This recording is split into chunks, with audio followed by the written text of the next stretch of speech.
Hey everybody, Swing Rider. Hope I got the GoPro pointed right. It might be too low, too high, I really don't know. I like to get one of those screens you plug into the back of it that you can see. They draw a lot more power, but anyway, it's been about 3 weeks since I did a moto vlog, and that was on a ride with our Blue Knights Club on a day ride on Saturday. And I just wanted to go over a few things if you're a Goldwing owner or you're thinking about buying a Goldwing, things that I've learned from doing, not just, you know, this is what somebody says. Most people, they watch YouTube videos and think, well, I'll watch a video on how this person did this or what their experiences are, so I won't have to do this, or I'll know to buy this, or if it's somebody that you can trust that's legitimate, that seems like they're legitimate on YouTube. And I've wasted some money and I bought some decent stuff, and I just thought I'd share a little bit of that with you. What I've got a couple of bikes. I've got this GL 1800. It's a 2012 Goldwing, beautiful, gorgeous bike. This one is the C model. It has everything but the airbag here, which means it has ABS brakes, and some people think, well, that's like $1,000 option instead of the $23,000 base Goldwing. That was in 2012. I don't know, or 2013. I bought this one brand new in January 2013. I don't know. This one was more like 28 with all the stuff on it. But ABS brakes on a bike this heavy, this is like 920 pounds according to the book. One of the biggest bikes made, with the most wiring, the biggest frame. Trust me, you want ABS brakes, they'll save your ass. They saved mine one time. What they do, they keep the wheels from locking up when you jam on the brakes if somebody pulls out in front of you. If the tires, if they lock up, you're done. ABS brakes allows them to give you the maximum amount of braking, whether you realize you're getting it or not, without having the wheels just completely lock up and skid. If they don't lock up and skid, you still have control,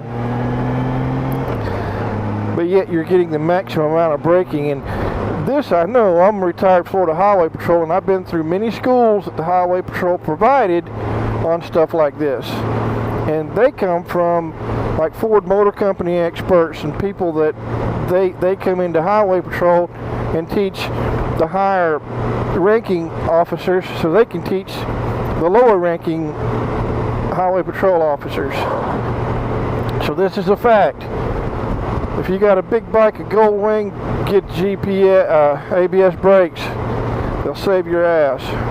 It's worth $1,000. Two, I bought the, whenever you have a warranty issue, the warranty, according to the manual that comes with the bike, starts the day of purchase regardless of what the age of the bike is. If you buy it brand new from a dealer, I bought this one, it's a 2012, I bought it brand new in January 2013.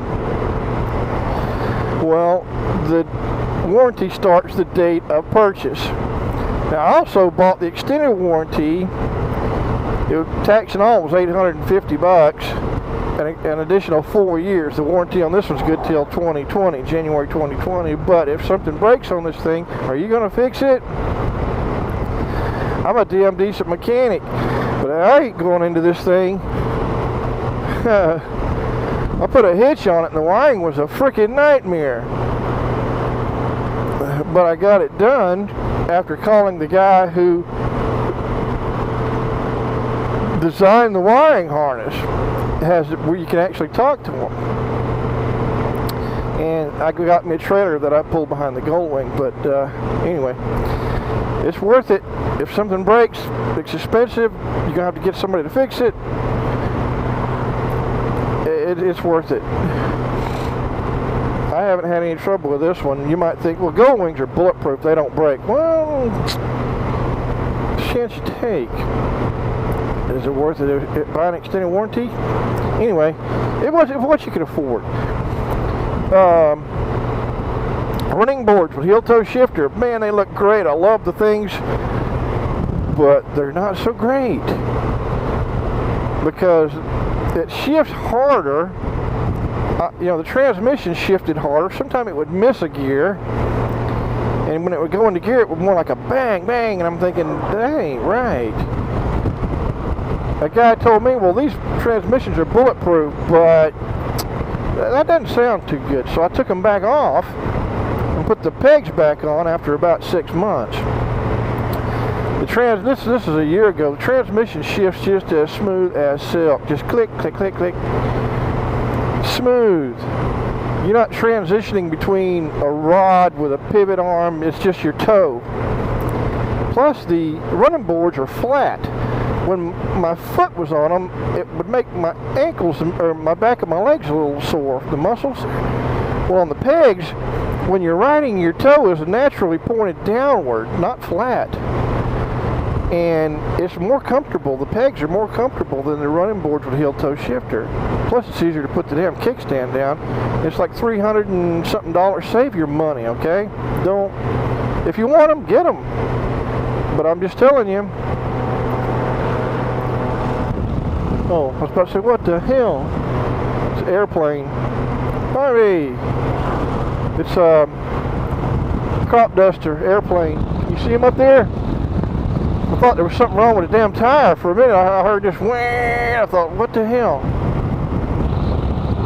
Yeah, that's a crop duster. Anyway, as we were saying, running boards, heel-toe shifter, not a great idea. That's what I've learned. You do what you want. It's your money, dude. Okay. The foam pads you can buy to go down here to block these holes, 18 bucks. Save your money. Turn in, we'll screw them up and they'll move, and just save your money. Okay. These mirrors, check out see the turn signal there, the 7 LEDs in a chevron pattern. I think they're well worth the money. I gave $115 for these. They're normally like a $180 something, I think. I found a website. These are the real deal too. The Muth signal mirrors, and I gave $115 for these, brand new in the box, on eBay. And the guy says, well, he had a couple extra. He was almost sold out, so he reduced the price. And if somebody's next to you, or a little bit behind, you know, they may not see that tail light on the bike, but they can see those. It's a safety issue, and I think it's worth the money, and I like them. So you can get them in clear, smoke blue, tinted, whatever you want. Anything that's safety related is worth the money. On the spoiler, cat alert, on the spoiler on the back of my wing, it has an LED light across that lights up when you push the brake.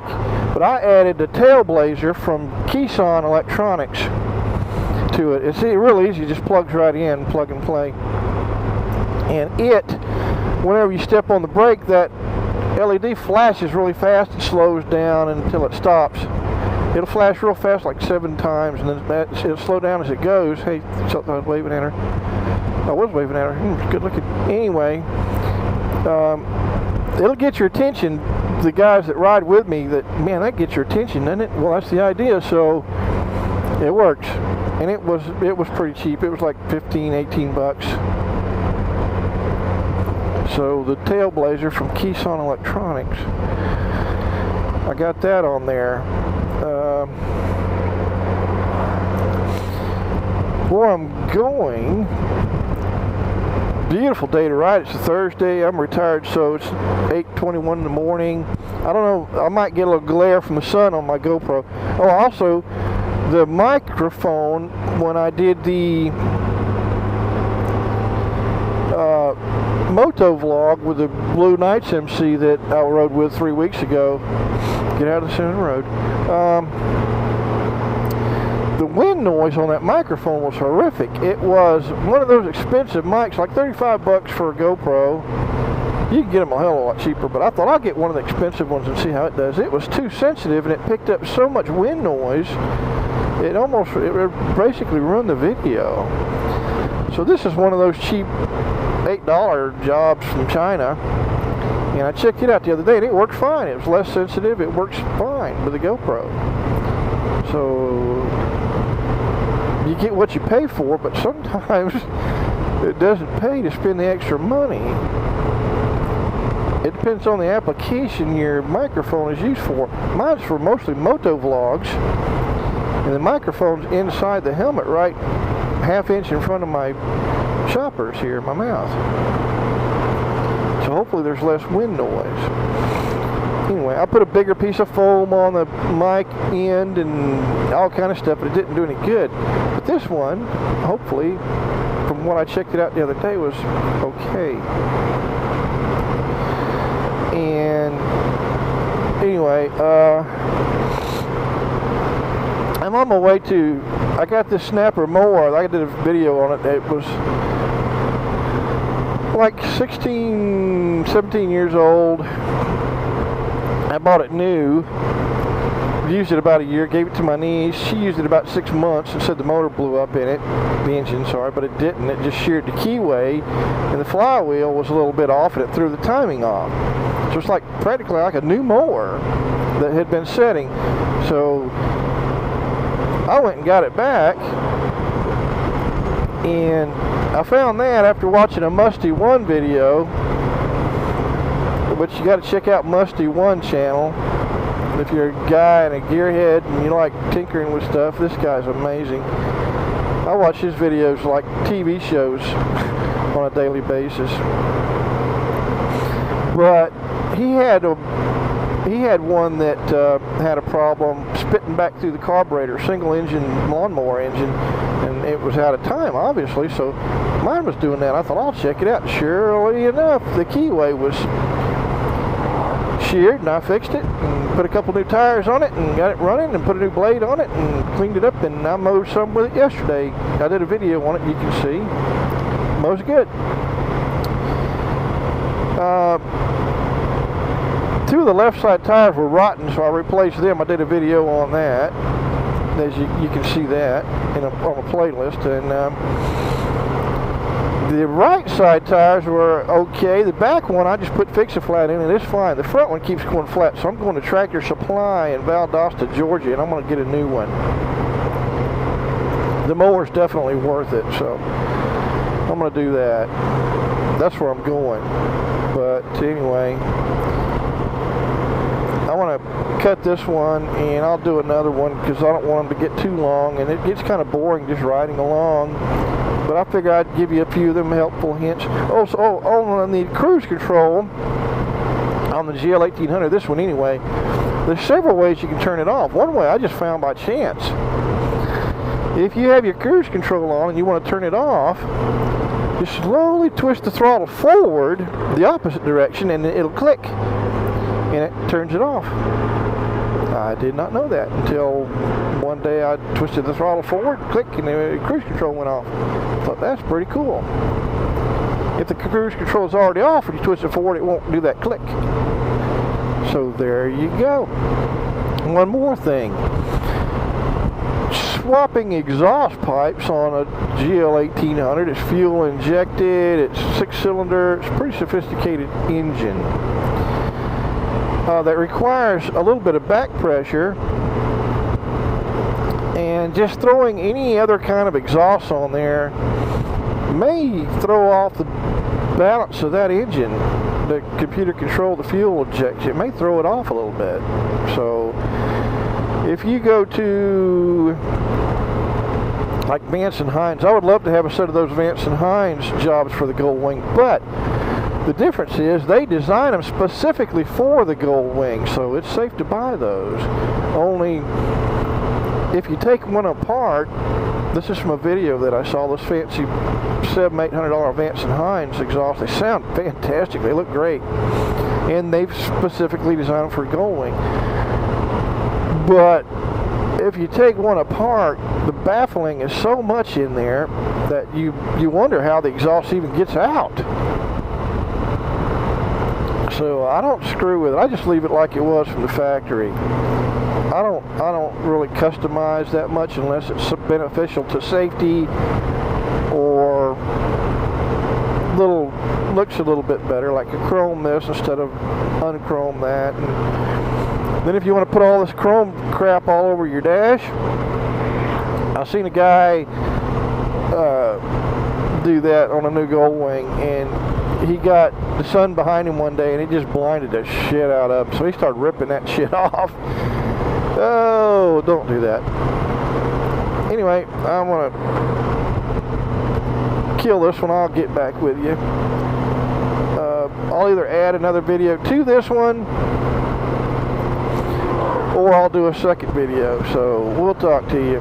I'll definitely do some more, but less boring, hopefully. And so we'll see you. Hang on just a minute. Got the police up here. Sheriff Patrol parked on the side of the road in a valley to catch people coming on either side of the road. Now, is that a speed trap? No, it's not. The speed limit is clearly posted. If you choose to go over that, you know you're taking a chance, so if you get caught, it's your own damn fault. I've had people ask me before, I didn't really hide, but sometimes I would in a meeting over the interstate in a tree line, and where I could get a good radar, you know, without interference from the trees. But people would ask me sometime about that, and I'd say no such thing. As long as the speed limit is posted, and if the officer is in an area right near or close to where some signs are, it's your own fault. And if you're an officer and if you ever had somebody ask you, can you give me a break? Well, you already got one. How's that? What was on that sign back there? that was your warning. It says, can you give me a warning rather than a ticket? Because we have warning books too. And people ask me that, and I said, well, you already had your warning. What? It was on that sign back there. Didn't you see it? Well, yeah, that was your warning. Common sense, though. If you see somebody like a woman with some kids and a piece of crap car, and looks like they don't have any money, don't write them a ticket. Have a freaking heart, man. Give them a warning and make her day a little better. You know, help her out a little bit. Say, you know, well, you were doing this, you were doing that, but does it look like she can afford a ticket? No. So don't write one. You don't have to. Okay? You don't have to write a damn ticket when you pull somebody over. A lot of people deserve them, but some people don't. And common sense to an officer is paramount. Not a lot of officers have common sense, it seems like, from watching videos, but then again, society drives them to this. But if an officer pulls you over, be decent, you know, ask him, you know, wait and find out why before you get in his face or her face. I wouldn't mess with a female officer anyway. They can hurt you quicker than a man would. Highway Patrol, we had some female officers you did not screw with. I know, because one of them was my girlfriend for a while. Oh. Anyway, don't mess with officers, okay? If they're in the wrong, you go to court. That's what court's about. Judges aren't totally stupid, okay? If you're honest, they'll pick it up. You know, well, you know, the officer had a good attitude or whatever, but he was wrong. It was this guy, not me. Or he missed this. If you go with an attitude, your day is going to take a bad turn, because officers don't appreciate that kind of stuff, and judges don't either. So just cooperate, smile. Yes, sir. Yes, ma'am. Oh, are you sure about that? I don't think so, but you're the man. Whatever you decide, and fight it later. But if you are in the wrong, don't argue. You got caught, deal with it.